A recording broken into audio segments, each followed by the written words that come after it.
شهر رمضان الذي أنزل فيه القرآن هدى للناس وبينات من الهدى والفرقان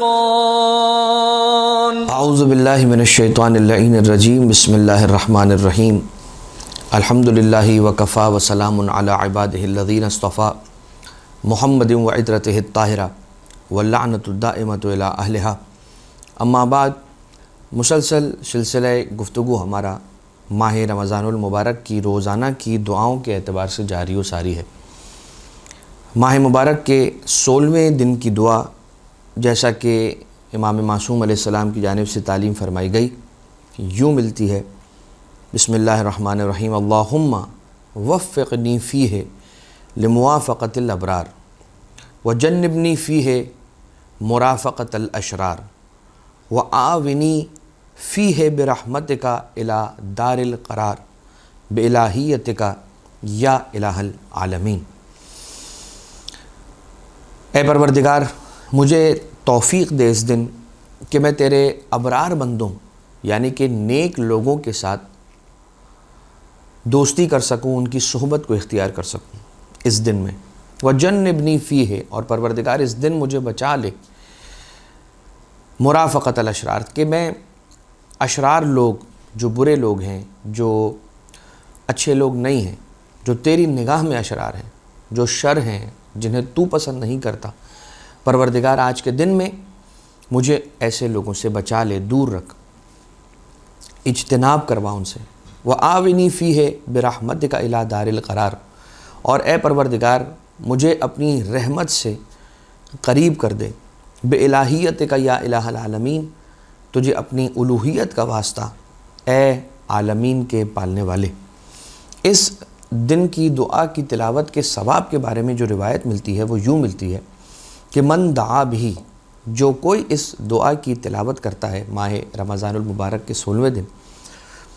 اعطیا یوم خروجہ من قبرہ نورا ساطعا، تو اسے اپنی قبر سے باہر آنے کے دن، جس دن اسے قبر سے دوبارہ اٹھایا جائے گا، ان النشور حق، اس لیے ان الموت حق وان الناکر ونکیر حق وان السؤال منکر ونکیر حق وان النشور حق۔ اور میں اس بات کی گواہی دیتا ہوں، زیارت آل یاسین میں یہ جملہ ہے، میں اس بات کی گواہی دیتا ہوں کہ قبر سے دوبارہ اٹھایا جانا یہ بھی حق ہے۔ تو جب اسے قبر سے دوبارہ اٹھایا جائے گا تو اسے ایک نور ساطع، ایک انتہائی تیز نور، ایک منور، آنکھوں کو چکا چوند کر دینے والا نور اسے عطا کیا جائے گا۔ کب؟ جب وہ اپنی قبر سے دوبارہ اٹھایا جائے گا۔ یہ اس دعا کی تلاوت کا ثواب ہے۔ وَيَمْشِي بِهِ، اور یہ ایک ایسا نور ہوگا کہ جو نور ساطع بھی ہوگا، اس کے لیومینیٹ کرنے والا نور ہوگا، ایسا نور ہوگا کہ جو چمک رہا ہوگا اور اس کی چمک زوردار ہوگی، اور یہ نور اس کے ساتھ ساتھ جائے گا، جہاں جہاں وہ جائے گا یہ نور بھی اس کے ساتھ ساتھ چلتا چلا جائے گا۔ وَحُلَّةٍ يَلْبَسُهَا وَنَاقَةٌ يَرْكَبُهَا وَسُقِيَ مِن شَرَابِ الْجَنَّةِ، اور اسے ایک نور کا لباس عطا کیا جائے گا جسے وہ پہنے گا، اور اسے ایک نور کا ناقہ دیا جائے گا، یعنی نور کی اونٹنی دی جائے گی کہ جس پر وہ سواری کرے گا۔ وَسُقِيَ مِن شَرَابِ الْجَنَّةِ، اور اسے جنت کے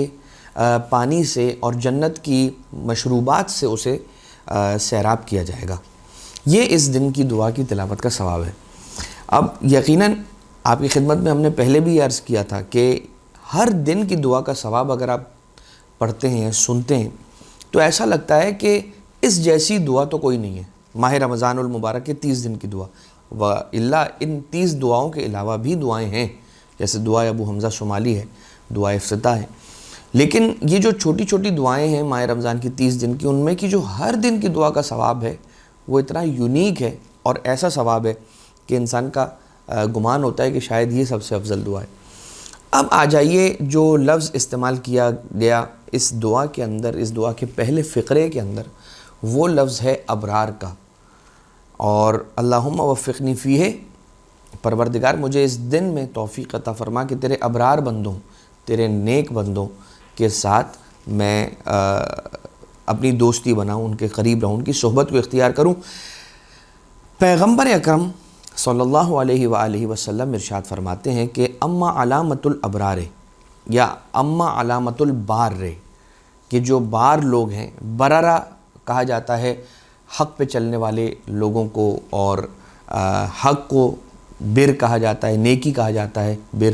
اور ابرار کہا جاتا ہے وہ لوگ کہ جو نیکیاں انجام دینے والے لوگ ہیں، جو حق پہ چلنے والے لوگ ہیں، انہیں ابرار کہا جاتا ہے۔ فعشرتن، تو یہ 10 ہیں علامتیں۔ کن کی علامتیں؟ ابرار کی علامتیں 10 ہیں۔ یحب فی اللہ و یبغض فی اللہ، محبت رکھتا ہے اللہ کے لیے، کسی سے نفرت رکھتا ہے اللہ کے لیے۔ و یصاحب فی اللہ، کسی سے صحبت بھی اگر اختیار کرتا ہے تو وہ اللہ کے لیے، اس میں دیکھتا ہے، اس کو اسکروٹنائز کرتا ہے، اگر اس کو اسکروٹنی کرتا ہے کہ مجھے کس کے ساتھ اٹھنا بیٹھنا ہے، کس کے ساتھ اٹھنا بیٹھنا نہیں ہے، مجھے کس کی صحبت کو اختیار کرنا ہے، مجھے کس کی دوستی صحبت کو اختیار نہیں کرنا ہے، تو اس کے لیے وہ یہ دیکھتا ہے کہ کیا اللہ راضی ہے اس کے ساتھ دوستی اختیار کرنے میں، کیا اللہ راضی ہے اس کے ساتھ محبت رکھنے میں، کیا اللہ کی رضا ہے اس کے ساتھ نفرت رکھنے میں، تو یوں انجام دیتا ہے۔ وَيُفَارِقُ فِي اللَّهِ، اور کسی سے دوری اختیار کرتا ہے تو وہ اللہ کے لیے۔ وَيَغْضَبُ فِي اللَّهِ، اگر کبھی کسی پر غضبناک ہوتا ہے، غصہ ہوتا ہے تو وہ بھی اللہ ہی کے لیے۔ وَيَرْضَى فِي اللَّهِ، اور اگر کسی سے راضی ہو جاتا ہے تو وہ بھی پروردگار عالم کی خوشنودی کے لیے۔ وَيَعْمَلُ لِلَّهِ، اور عمل کرتا ہے تو اللہ کے لیے۔ وَيَطْلُبُ إِلَيْهِ، اور اگر بلاتا ہے کسی چیز کی طرف تو وہ اللہ ہے، اللہ کی طرف بلاتا ہے۔ وَيَخْشَعُ لِلَّهِ خَائِفًا مَخُوفًا طَاهِرًا مُخْلِصًا مُسْتَحْيِيًا مُرَاقِبًا يُحْسِنُ فِي اللَّهِ وَيُحْسِنُ، یہ آخری ہے۔ اس سے پہلے کیا ہے نبی کہ یخشع للہ، اللہ سے خشوع کرتا ہے، اللہ سے خوف رکھتا ہے، اللہ کا خوف رکھتا ہے۔ اب اللہ کا خوف وہ والا خوف نہیں ہے کہ جو ایک ظالم کا یا کسی جابر بادشاہ کا نعوذ باللہ خوف ہوتا ہے۔ انسان کا اپنے رب سے خوف، اللہ سے، رب ذوالجلال سے جو خوف ہے وہ بس ملتا جلتا ہے۔ ایک بہت چھوٹے لیول پر اگر آپ آ کر اس کو بالکل مائکرو لیول پر اگر کہیں تو وہ خوف کے جو والدین کا خوف ہوتا ہے، اور وہ والدین کا خوف کیسا ہوتا ہے؟ ان سے محبت کی وجہ سے ہوتا ہے۔ انسان کہتا ہے کہ میں انہیں ناراض نہ کر بیٹھوں اپنی کسی حرکت کی وجہ سے، اپنی کسی عمل کی وجہ سے، اپنی کسی جملے کی وجہ سے، میں انہیں ناراض نہ کر دوں۔ لہٰذا اللہ سے جو ڈرنا ہے وہ اسی طرح کا ہے، محبت کی وجہ سے ہے کہ پروردگار کی اطاعت میں کوئی کمی واقع نہ ہو جائے، میرا کوئی عمل اسے ناراض نہ کر دے۔ یخشع للہ، اللہ سے ڈرتا ہے، خائفاً مخوفاً، طاہراً مخلصاً، خلوص کے ساتھ، مستحیاً مراقباً، حیا کے ساتھ، حیا کرتے ہوئے اللہ سے ڈرتا ہے، مراقباً، اپنا مراقبہ کرتے ہوئے اللہ سے ڈرتا ہے کہ پہلے ہی اپنے آپ کو ٹھیک رکھے، کہیں ایسا نہ ہو کہ میں رب ذوالجلال کو ناراض کر بیٹھوں۔ وَيُحْسِنُ فِي اللَّهِ، اور اچھے نیک اعمال بھی کرتا ہے، اگر کسی کے ساتھ اچھا بھی رہتا ہے تو وہ اللہ کے لیے، اپنے کسی ریسٹڈ انٹرسٹ کے لیے اچھا نہیں رہتا۔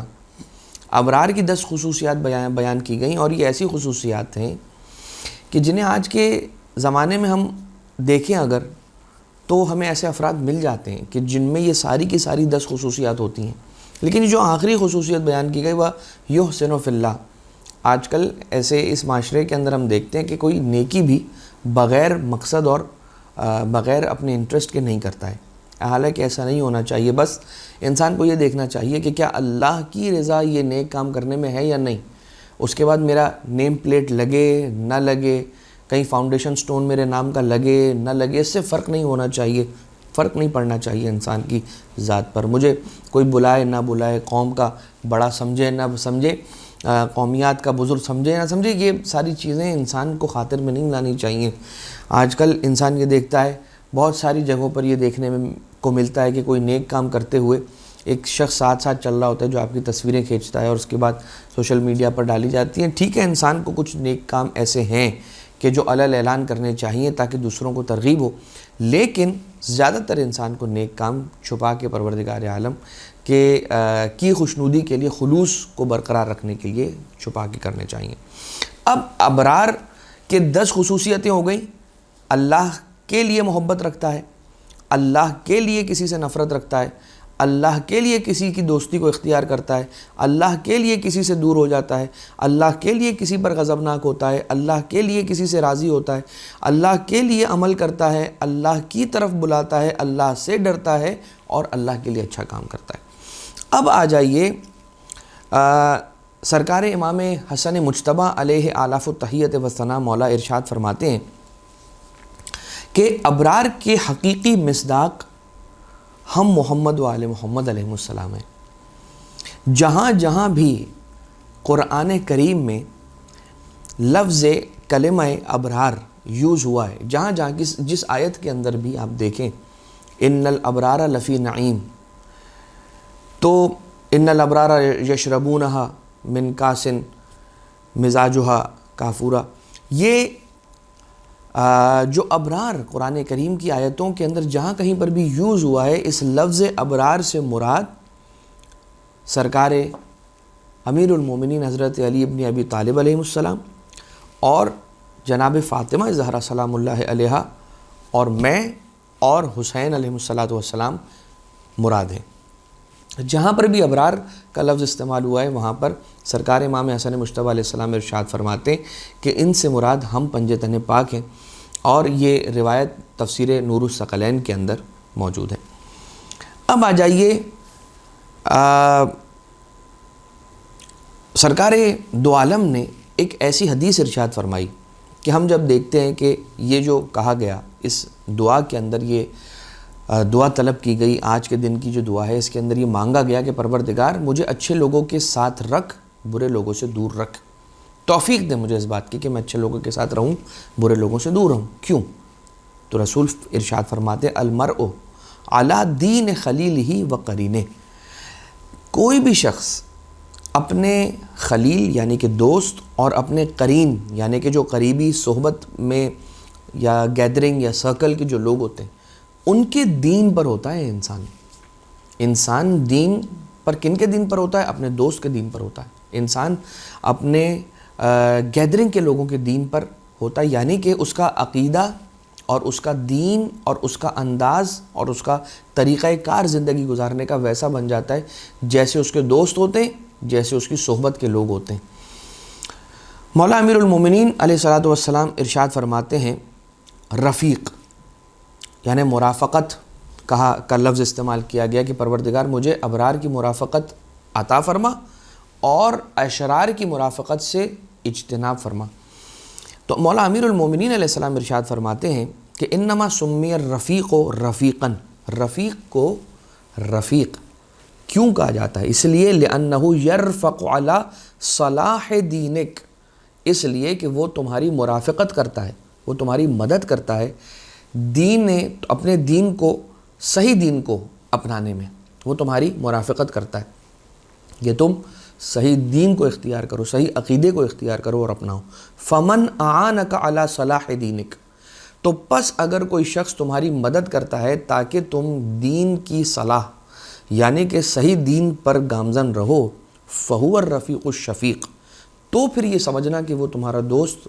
تمہارا حقیقی رفیق و شفیق ہے۔ اور اگر وہ تمہاری مدد نہ کرے صحیح دین پر رہنے کے لیے، یا فار ایگزامپل تمہیں صحیح دین سے ہٹائے یا احکام دین پر عمل کرنے سے دور کرے، تو ویسا دوست تمہارا دوست نہیں ہے، وہ ویسا رفیق تمہارا رفیق شفیق نہیں ہے۔ ایک شخص نے کہا کہ مولانا صاحب میں ناروے میں رہتا ہوں اور وہاں پر میرے بہت سارے دوست ہیں، اور وہ دوست مجھے آفر کرتے ہیں کہ میں حرام مشروب کی دعوت میں ان کے ساتھ جاؤں، اس دسترخوان پر بیٹھوں یا ان کے ساتھ کبھی کبھار ڈرنکنگ بھی کر لوں، تو برا لگے گا، میرا دوست ہے، اسے برا لگ جائے گا اگر میں ڈرنکنگ نہیں کروں گا۔ تو ہم نے ان سے یہی عرض کیا تھا کہ دیکھیں آپ اس کے دوست ہیں، وہ آپ کا دوست ہے، اگر وہ آپ کو کوئی حرام کام کروا لے تو وہ اچھا دوست تو نہیں ہوا، لیکن اگر آپ اس سے کوئی حرام کام چھڑوا لیں تو آپ نے دوستی کا حق ادا کیا۔ تو آپ مجھے یہ کیوں کہہ رہے ہیں کہ میں اس کی دوستی کی خاطر کوئی حرام کام کر لوں؟ اور آپ یہ کیوں نہیں سوچ رہے ہیں کہ آپ بھی اس کے دوست ہیں اور اس کی دوستی کا حق ہے آپ کی گردن پر کہ آپ اس کو ایک حرام کام سے بچائیں؟ لہٰذا آپ اس سے کہیں کہ اگر تو میرا دوست ہے تو یہ جو کام تو کرتا ہے یہ میری دوستی کی وجہ سے چھوڑ دے، میری دوستی کے لیے اس کے لیے چھوڑ دے یہ کام۔ تو انسان اپنی دوستی کو استعمال کر سکتا ہے اور دوستیوں کو طے کر سکتا ہے تاکہ انسان نیکیوں کو فروغ دے اور انسان اللہ کے راستے کے اوپر چلتا رہے۔ مولا امام جعفر صادق علیہ السلام ارشاد فرماتے ہیں، مولا کے اصحاب کے اندر عبداللہ ابن جندب امام صادق علیہ السلام کے اصحاب میں سے ہیں، اور وہ ایک بوڑھے نابینا لوگوں نے دیکھا کہ وہ ہر عمل کو 3 مرتبہ انجام دے رہے ہیں۔ نماز پڑھتے ہیں تو 3 مرتبہ، فجر کے لیے جب بیدار ہوتے ہیں تو اپنی پڑھی، اس کے بعد پھر پڑھی، پھر اس کے بعد پھر ہر کام کو 3 مرتبہ انجام دیتے ہیں۔ روزے رکھتے ہیں تو 3 ہر کام 3 کے سیٹ میں کر رہے ہیں۔ تو کسی نے جا کر ان سے پوچھا کہ آپ 51 رکعت پڑھ رہے ہیں وہ بھی 3 مرتبہ، روزے رکھ رہے ہیں وہ بھی 3 مرتبہ، نمازیں پڑھ رہے ہیں وہ بھی 3 مرتبہ، ہر کام نیک کام 3 مرتبہ۔ کہا کہ دیکھو میرے 2 دوست تھے اور وہ اس دنیا سے رخصت ہو گئے، یہ جو میں 3 مرتبہ کرتا ہوں، ایک تو اپنے لیے جو مجھ پر واجب ہے وہ کرتا ہوں، اور اس کے بعد اپنے ان 2 دوستوں کے لیے انجام دیتا ہوں جو اس دنیا سے رخصت ہو گئے، اس لیے کہ اس دوستی کی وجہ سے میری گردن پر ان کا ایک حق ہے کہ جس کو میں انجام دیتا ہوں، اس طرح سے ریپیٹڈ اعمال کر کے، ایک مرتبہ اپنے فلاں دوست کے لیے، ایک مرتبہ اپنے فلاں دوست کے لیے۔ لہٰذا پروردگار عالم سے یہ دعا کرتے ہیں کہ رب ذوالجلال ہمیں اچھے لوگوں کی صحبت کو عنایت فرمائیں، برے لوگوں کی صحبت سے دور رکھے، اور جیسا کہ دعا کے اندر یہ مانگا گیا، طلب کیا گیا، اپنی رحمت سے ہمیں قریب کرے پروردگار، اپنی الوہیت کے واسطے سے، یا الہ العالمین، اے ساری کی ساری عالمین کے اللہ اور ان کے پالنے والے۔ وما علینا الا البلاغ المبین، وصلی اللہ علی محمد وآلہ الطیبین الطاہرین۔